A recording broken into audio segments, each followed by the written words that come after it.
Dear students, today we are going to discuss about a new topic, that is modeling. All of you know, in every business organization, decision making is very important. In ordinary situations, decisions can be taken easily, but in some other cases, decision making becomes a complicated task. In such difficult situations, decisions are taken with the help of models. Then, what do you mean by a model? A model is an idealistic representation of a real life system. ഒരു reality അല്ലെങ്കിൽ real life സിസ്റ്റത്തിൻ്റെ idealistic റെപ്രസെൻറ്റേഷനെയാണ് നമ്മൾ model എന്ന് പറയുന്നത്. And the process of developing models is called modelling. Model help to give a well structured view of the reality. യഥാർത്ഥത്തിൽ എന്താണോ യാഥാർത്ഥ്യം, എന്താണോ റിയാലിറ്റി, ആ റിയാലിറ്റിയുടെ വെൽ സ്ട്രക്ചേർഡ് വ്യൂ നമുക്ക് മോഡലിലൂടെ മനസ്സിലാക്കാൻ സാധിക്കും. It describe the important relationship between variables. ആ സിസ്റ്റവുമായി ബന്ധപ്പെട്ട അല്ലെങ്കിൽ റിയൽ ലൈഫ് സിസ്റ്റവുമായി ബന്ധപ്പെട്ട വേരിയബിൾസ് ഏതൊക്കെയാണ്, വേരിയബിൾസ് തമ്മിലുള്ള റിലേഷൻഷിപ്പ് എങ്ങനെയാണ്, ഇതെല്ലാം ഒരു നല്ല മോഡൽ ഡിസ്ക്രൈബ് ചെയ്യും. For example, a map is a model. Map ഒരു മോഡലാണെന്ന് പറയുന്നത് എന്തുകൊണ്ടാണ്? This map represents reality. റിയാലിറ്റിനെയാണ് റെപ്രസെൻ്റ് ചെയ്യുന്ന മാപ്പ്. എന്തൊക്കെയാണ് ആ മാപ്പിലൂടെ നമുക്ക് മനസ്സിലാക്കാൻ സാധിക്കുക? The reality such as physical boundaries, distance from one place to another, general topography of the area, ഇതൊക്കെ മാപ്പിലൂടെ നമുക്ക് മനസ്സിലാക്കാൻ സാധിക്കും. അതുകൊണ്ട് മാപ്പ് ഒരു മോഡലാണെന്ന് പറയും. Similarly, balance sheet is a model. ഒരു സ്ഥാപനത്തിൻ്റെ ബാലൻസ് ഷീറ്റ് മോഡലാണ്. എന്തുകൊണ്ട്? ആ സ്ഥാപനത്തിൻ്റെ എല്ലാ വിവരങ്ങളും ബാലൻസ് ഷീറ്റിലൂടെ നമുക്ക് മനസ്സിലാക്കാൻ സാധിക്കും. ഓക്കെ, ബാലൻസ് ഷീറ്റിൻ്റെ ഫിനാൻഷ്യൽ പൊസിഷൻ കമ്പനിയുടെ സ്ഥാപനത്തിൻ്റെ ഫിനാൻഷ്യൽ പൊസിഷൻ എന്താണെന്ന് മനസ്സിലാക്കാം. സ്ഥാപനത്തിൻ്റെ പെർഫോമൻസ് എങ്ങനെയാണെന്ന് മനസ്സിലാക്കാം. സെയിൽസും പ്രോഫിറ്റും തമ്മിലുള്ള റിലേഷൻഷിപ്പ് എങ്ങനെയാണെന്ന് മനസ്സിലാക്കാം. അസറ്റ്സ് ഏതൊക്കെയാണ്, കറണ്ട് അസറ്റും ലോങ് ടേം അസറ്റ്സും എങ്ങനെയൊക്കെയാണ്, ക്യാപിറ്റലും ലയബിലിറ്റിയും തമ്മിലുള്ള റിലേഷൻഷിപ്പ്, ഫിക്സ്ഡ് അസറ്റ്സും അതേപോലെ ക്യാപിറ്റലും തമ്മിലുള്ള റിലേഷൻഷിപ്പ്, ഇതെല്ലാം നമുക്ക് ബാലൻസ് ഷീറ്റിലൂടെ മനസ്സിലാക്കാൻ പറ്റും. ചുരുക്കത്തിൽ സ്ഥാപനവുമായി ബന്ധപ്പെട്ടുള്ള കൃത്യമായിട്ടുള്ള പിക്ചർ നമുക്ക് വ്യക്തമാക്കി തരുന്ന ഒരു ഇൻസ്ട്രുമെൻ്റാണ് ബാലൻസ് ഷീറ്റ്. അതുകൊണ്ട് ബാലൻസ് ഷീറ്റിന് ഒരു മോഡലാണെന്ന് പറയാം. Okay, then let us see the important properties of a good model. A good model should be simple and coherent. ഒരു നല്ല മോഡൽ സിമ്പിൾ ആയിരിക്കണം, അത് ലോജിക്കൽ ആയിരിക്കണം, അല്ലെ റേഷണൽ ആയിരിക്കണം. Okay, second one, the number of variables used should be less. ഒരു model good മോഡലാണെന്ന് പറയണമെങ്കിൽ the number of variables involve must be very less. കൂടുതൽ വേരിയബിൾസ് ഉൾപ്പെടുത്തിക്കൊണ്ടുള്ള മോഡലാകുമ്പോൾ കൂടുതൽ കോംപ്ലിക്കേറ്റഡ് ആവും, അത് മനസ്സിലാക്കിയെടുക്കാൻ ബുദ്ധിമുട്ടുള്ളതായിരിക്കും. അങ്ങനെ ആവാൻ പാടില്ല. Third one is assumptions made in the model should B as small as possible. പരമാവധി ചെറിയ അസംഷൻസ് മാത്രമേ നടത്താൻ പാടുള്ളൂ. വലിയ അസംഷൻസിൻ്റെ അടിസ്ഥാനത്തിൽ കൺസ്ട്രക്ട് ചെയ്യുന്ന മോഡലുകൾ മനസ്സിലാക്കാൻ ബുദ്ധിമുട്ടുണ്ടാവും. അത് നല്ല മോഡലാണെന്ന് പറയാൻ സാധിക്കില്ല. It should not take much time for its construction. എളുപ്പത്തിൽ കൺസ്ട്രക്ട് ചെയ്യാൻ പറ്റുന്നതാണ് ഒരു ഗുഡ് മോഡൽ. നല്ലൊരു മോഡലാവണമെങ്കിൽ എളുപ്പത്തിൽ, കൂടുതൽ സമയം ആവശ്യമില്ലാതെ, സ്പെൻഡ് ചെയ്യാതെ എളുപ്പത്തിൽ കൺസ്ട്രക്ട് ചെയ്യാൻ സാധിക്കുന്നതായിരിക്കണം. Fifth and last one, a good model should be capable of adjustments without having any significant change in its frame. ഘടനയിൽ കാര്യമായ ചേഞ്ചസ് വരുത്താതെ തന്നെ ചെറിയ ഭേദഗതികളോടെ അല്ലെങ്കിൽ ചെറിയ ഭേദഗതികളൊക്കെ വരുത്താൻ പറ്റുന്നതായിരിക്കണം ഒരു നല്ല model. Okay, then let us see the classification of models. Models can be classified differently based on different criteria. There are 5 important classification of models. First one is classification of models on the basis of degree of abstraction. Second, on the basis of structure. Third one, on the basis of function. Fourth one, on the basis of nature of environment. Fifth and last one, on the basis of extent of generality. Let us see the first one, that is classification of models on the basis of degree of abstraction. On the basis of degree of abstraction or based on lack of concreteness, the models can be mainly classified into three types. They are concrete model, language models, and mathematical models. What is concrete model? The meaning can be understood from the name itself. It gives a concrete idea. അപ്പോൾ ഒരു idea അല്ലെങ്കിൽ ഒരു വിവരം വളരെ concrete ആയിട്ടുള്ള ഒരു വിവരം convey ചെയ്യുന്ന മോഡലാകുന്ന സമയത്താണ് അതിനെ നമ്മൾ കോൺക്രീറ്റ് മോഡലാണ് എന്ന് പറയുക. എന്ന് പറഞ്ഞാൽ ആ ഡിഗ്രി ഓഫ് കോൺക്രീറ്റ്നെസ് കൂടുതലായിരിക്കും അത്തരത്തിലുള്ള മോഡലുകൾ. മറ്റൊരു തരത്തിൽ പറഞ്ഞാൽ degree of abstraction is very low, is the least. തീരെ ഡിഗ്രി ഓഫ് അബ്സ്ട്രാക്ഷൻ അല്ലെങ്കിൽ അമൂർത്തമായിട്ടുള്ള മനസ്സിലാക്കുന്നതിലുള്ള സങ്കീർണത, പ്രയാസം അത് തീരെ ഉണ്ടാവില്ല. എളുപ്പത്തിൽ മനസ്സിലാക്കാൻ പറ്റുന്നതായിരിക്കും കോൺക്രീറ്റ് മോഡൽസ് എന്ന് പറയുന്നത്. അതിന് it does not require any special skill to understand the model. Model മനസ്സിലാക്കിയെടുക്കാൻ നമുക്ക് പ്രത്യേക സ്കില്ലൊന്നും ആവശ്യമില്ല.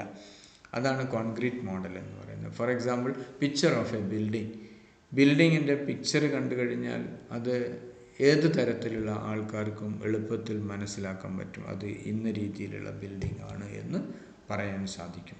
അതെന്താണ്? കോൺക്രീറ്റ് മോഡലാണ്. ഓക്കെ. അതുപോലെ പിക്ചർ ഓഫ് എ ട്രെയിനിൻ്റെ പിക്ചർ കണ്ടു കഴിഞ്ഞാൽ അത് ട്രെയിനാണ്, അതിൻ്റെ പ്രത്യേകതകളൊക്കെ അതിലൂടെ മനസ്സിലാക്കാൻ സാധിക്കും. അങ്ങനെയുള്ള ഒരു മോഡലിനെയാണ് നമ്മൾ കോൺക്രീറ്റ് മോഡൽ എന്ന് പറയുന്നത്. എളുപ്പത്തിൽ മനസ്സിലാക്കാൻ സാധിക്കും. അല്ലെങ്കിൽ degree of abstraction is very very low, is the least എന്ന് പറയാം. കോൺക്രീറ്റ് മോഡൽ എന്താണെന്ന് ക്ലിയർ ആയല്ലോ. അപ്പോൾ രണ്ടാമത്തെ ടൈപ്പ് മോഡൽ ലാംഗ്വേജ് മോഡലാണ്. അപ്പോൾ അവിടെയും ലാംഗ്വേജ് മോഡൽ എന്ന് പറയുമ്പോൾ നമുക്ക് ആ പേരിൽ നിന്ന് മനസ്സിലാക്കാൻ പറ്റും. To understand this model a person require proficiency in language. അപ്പോൾ ആ മോഡലിനെ നന്നായി മനസ്സിലാക്കണമെങ്കിൽ ലാംഗ്വേജ് പ്രൊഫിഷ്യൻസി ഉണ്ടായിരിക്കണം. അങ്ങനെ ലാംഗ്വേജ് പ്രൊഫിഷ്യൻസി ആവശ്യമുള്ള അല്ലെങ്കിൽ ലാംഗ്വേജ് പ്രൊഫിഷ്യൻസി ഉള്ള ആളിന് മാത്രമേ മനസ്സിലാക്കാൻ സാധിക്കുകയുള്ളൂ. അതുകൊണ്ട് നേരത്തെ കോൺക്രീറ്റ് മോഡൽ പോലെ ആ ഡിഗ്രി ഓഫ് കോൺക്രീറ്റ്നെസ് അത്രയ്ക്ക് കൂടുതലില്ല, കമ്പാരിറ്റീവ്ലി ലോ ആണ് എന്ന് പറയാം. അതേസമയം അബ്സ്ട്രാക്ഷൻ ലെവൽ കുറച്ചുകൂടെ കൂടിയിരിക്കുകയാണ്. സങ്കീർണത കുറച്ചുകൂടെ കൂടുതലാണ് ഈ language model. For example, book is a model. Book is coming under language model. അപ്പോൾ ആ ബുക്ക് എങ്ങനെയുള്ളതാണ് എന്ന് മനസ്സിലാക്കണമെങ്കിൽ ലാംഗ്വേജ് കൃത്യമായിട്ട് നമുക്കറിയണം. അതുപോലെ ഫുട്ബോൾ മാച്ച് കമൻട്രി എങ്ങനെ ഉണ്ടായിരുന്നു എന്ന് പറയണമെങ്കിൽ ആ ഫുട്ബോൾ മാച്ച് കമൻട്രിയായി ബന്ധപ്പെട്ട് ആ ലാംഗ്വേജ് ഉണ്ടല്ലോ, ആ ഒരു ലാംഗ്വേജ് മനസ്സിലാക്കാനുള്ള സ്കില്ല് നമുക്ക് ഉണ്ടായിരിക്കണം. അപ്പോൾ അവിടെ കോൺക്രീറ്റ് മോഡലിനേക്കാളും കുറച്ചുകൂടെ ആ ഡിഗ്രി ഓഫ് കോൺക്രീറ്റ്നെസ് കുറച്ച് കുറവായിട്ടുള്ള മോഡലാണ് ലാംഗ്വേജ് മോഡൽ എന്ന് പറയുന്നത്. എന്നാൽ the third one, that is mathematical model. And in case of mathematical model, degree of concreteness is the least.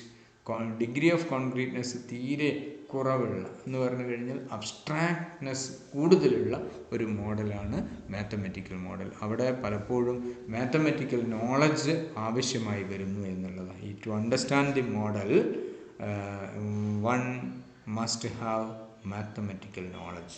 For example, LPP or linear programming problem. In case of linear programming problem, one person requires some mathematical knowledge to understand that model. Okay, അപ്പോൾ ആ mathematical model മനസ്സിലാക്കണമെങ്കിൽ എന്ത് കൂടുതലായിട്ട് വേണം? ആ mathematical knowledge കൂടുതലായിട്ടുള്ള ആളിന് മാത്രമേ അത് മനസ്സിലാക്കാൻ സാധിക്കുകയുള്ളൂ. അപ്പോൾ degree of concreteness is the least and degree of abstraction is very high എന്ന് പറയും. Then let us see the second classification of models on the basis of structure.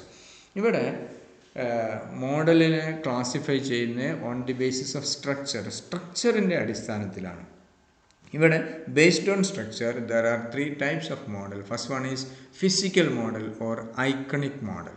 എന്താ ഫിസിക്കൽ മോഡൽ എന്ന് പറഞ്ഞാൽ? In case of physical model, Pictorial representation. Physical model is actually pictorial representation of real life system. Picture അല്ലെങ്കിൽ യഥാർത്ഥത്തിൽ ആ ഒരു യാഥാർത്ഥ്യത്തിൻ്റെ ഒരു shape ഉപയോഗപ്പെടുത്തിക്കൊണ്ട് അല്ലെങ്കിൽ ഒരു പിക്ചർ ഉപയോഗപ്പെടുത്തിക്കൊണ്ട് ഉള്ള മോഡലിനെയാണ് നമ്മൾ ഫിസിക്കൽ മോഡൽ അല്ലെങ്കിൽ ഐക്കണിക് മോഡൽ എന്ന് പറയുന്നത്.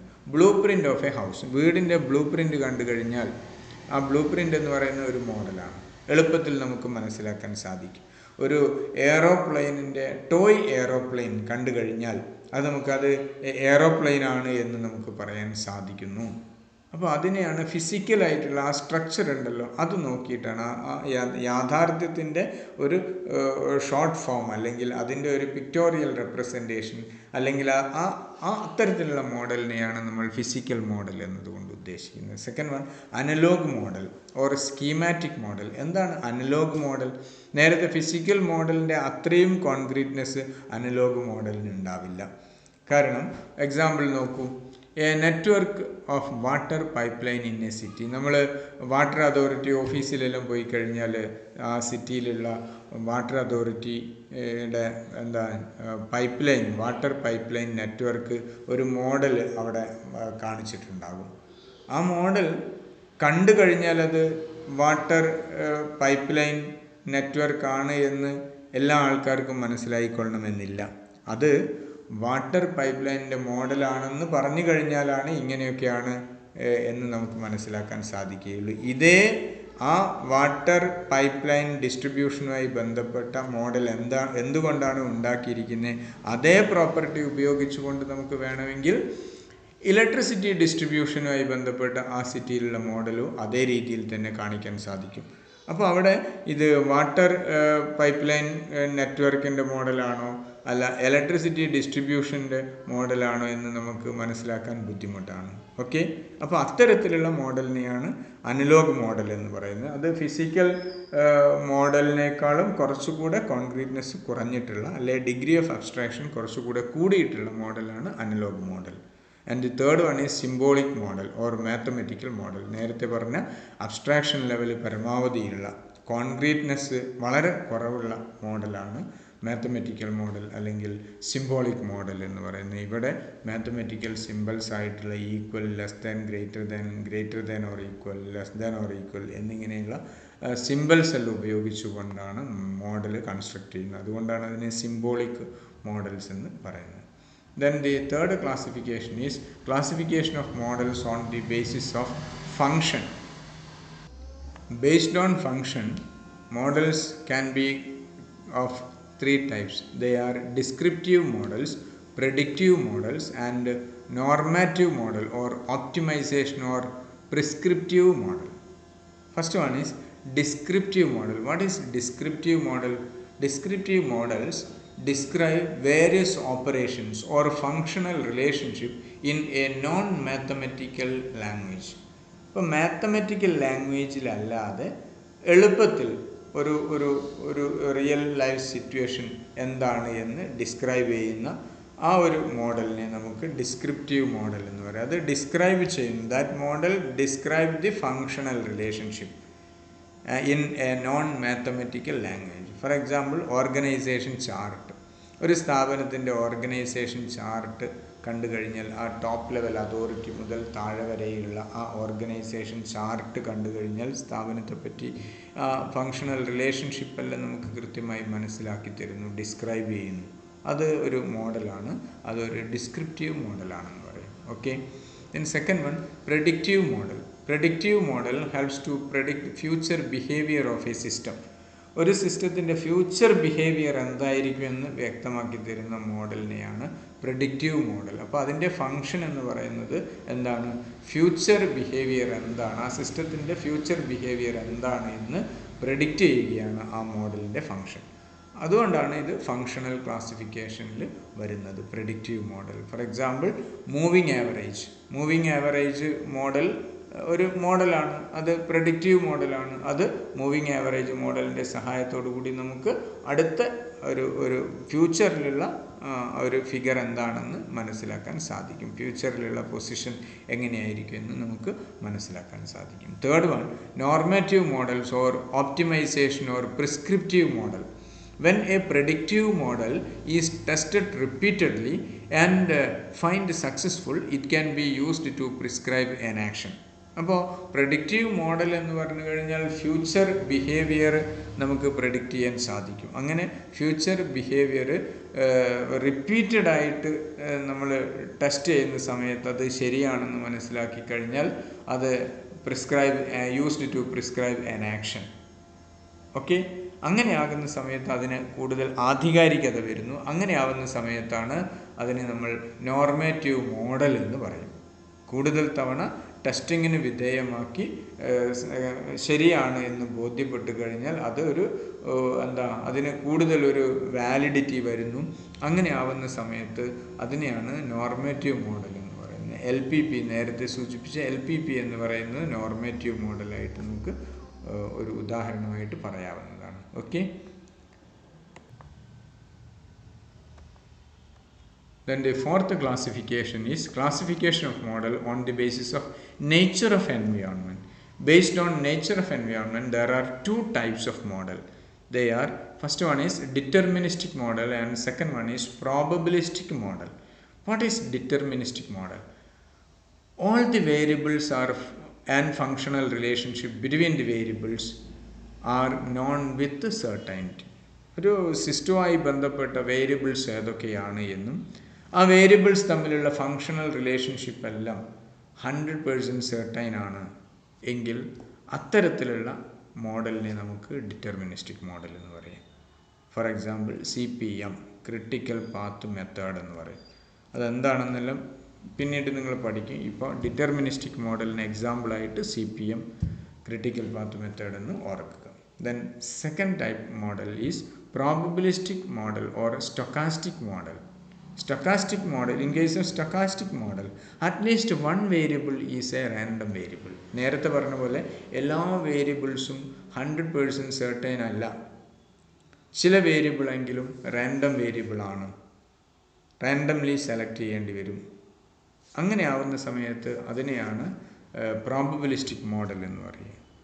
ഫോർ എക്സാമ്പിൾ PERT എന്ന് പറഞ്ഞാൽ പ്രോഗ്രാം ഇവാലുവേഷൻ റിവ്യൂ ടെക്നിക്.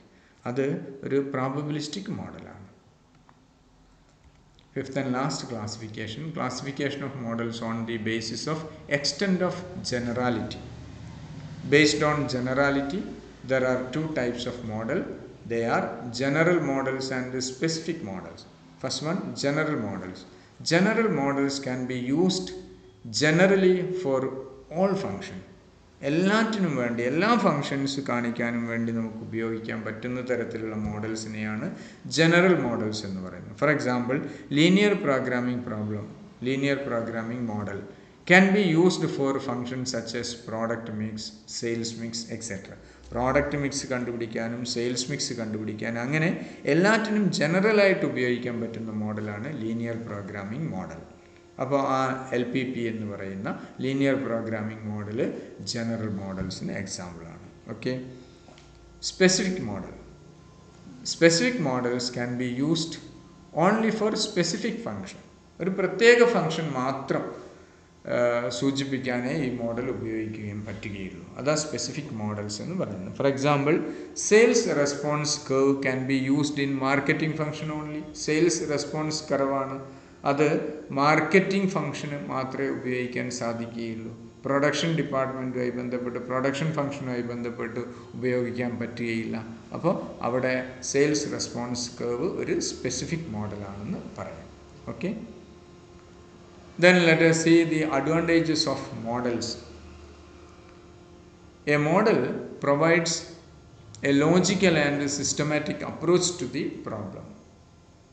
ഒരു മോഡലിൻ്റെ ഒരു പ്രധാനപ്പെട്ട അഡ്വാൻറ്റേജ് ആണ് model helps to give a logical and systematic approach to problem. ഒരു പ്രോബ്ലത്തെ വളരെ ലോജിക്കലായിട്ടുള്ള അല്ലെങ്കിൽ സിസ്റ്റമാറ്റിക്കായിട്ട് സമീപിക്കാനുള്ള പറ്റുന്നത് മോഡൽ കൺസ്ട്രക്ഷനിലൂടെയാണ്. മോഡൽ ഉണ്ടെങ്കിൽ അത് എളുപ്പമാകുന്നു.